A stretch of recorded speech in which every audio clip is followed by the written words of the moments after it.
In today's world, knowledge is a commodity. At the touch of a button, you have access to pretty much all of the information that's ever been produced. Despite all of this information, though, we don't seem to be getting any smarter. That's because the power doesn't come from the information itself. It comes from knowing how to apply it.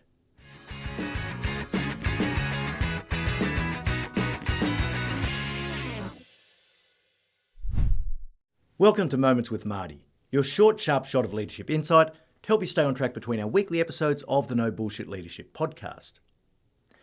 If I distilled the key things that helped me to grow rapidly over the years, what would they be? I've often said that leaders are learners, but you could spend a lot of time consuming information without necessarily getting traction. And by traction, I mean gaining the wisdom and insight that would differentiate you as a leader.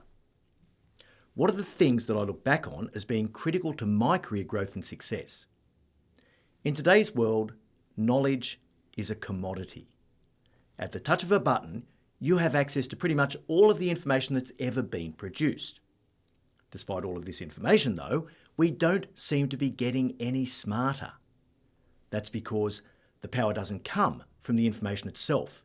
It comes from knowing how to apply it. You may have heard this great analogy. Knowing that a tomato is a fruit, well, that's knowledge. But knowing not to put it in a fruit salad, that's wisdom. Which is why the role of timing is so important in your development. You might read something today and discard it as being completely irrelevant to you. But in 10 years' time, you could read exactly the same thing and uncover the most important breakthrough of your life. Without context, your knowledge is useless. And just bear this in mind when you're deciding where to focus your energy. My path to leadership and business learning was reasonably structured. My big chunks of formal education were a technical qualification in software development in 1985, a Master of Business Administration in 2003, a good shot of business acumen steroids from Harvard Business School's Advanced Management Program in 2007, and the Australian Institute of Company Directors Diploma in 2012. Interestingly, none of these formal education accomplishments gave me the practical tools I needed to be an exceptional leader.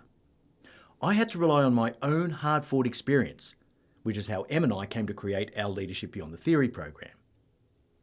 As well as the formal learning, I knew I had to somehow supplement these big chunks with ongoing informal learning. What were my critical areas for development?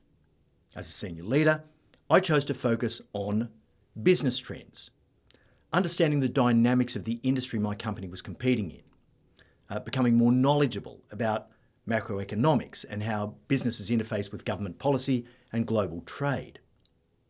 I searched for credible, high-quality sources of information that were going to help me to constantly grow in the areas I was passionate about: leadership, strategy, and business. And I found the proliferation of low-cost, readily accessible resources to be quite staggering. Podcasts, books, blogs, research reports, articles from the most respected organisations on the planet, all there for the taking. I cherry-picked these to make sure I absorbed all the things that were relevant to my context, things I could apply instantly if they made sense. This was a huge career accelerator for me. But there's one thing I did, and still do, that I don't think is very common. I go out of my way to seek alternative views, especially the ones that don't align with my own belief system. These days, ignorance is less about lack of exposure to information and more about exposure to only one source of information. In my view, ignorance is now a symptom of insularity, not neglect. Let me give you my pro tip. Force yourself to consume information that doesn't accord with your own worldview. At worst, it'll make you more tolerant of others, which every leader could benefit from. And at best, you might learn something remarkable that will massively enhance your career journey. For more depth on this insight, have a listen to episode 263 of the No Bullshit Leadership podcast, How I Keep Learning. We'll leave a link in the show notes. I really hope you enjoyed this moment and that it gives you that extra little spark to be a no bullshit leader.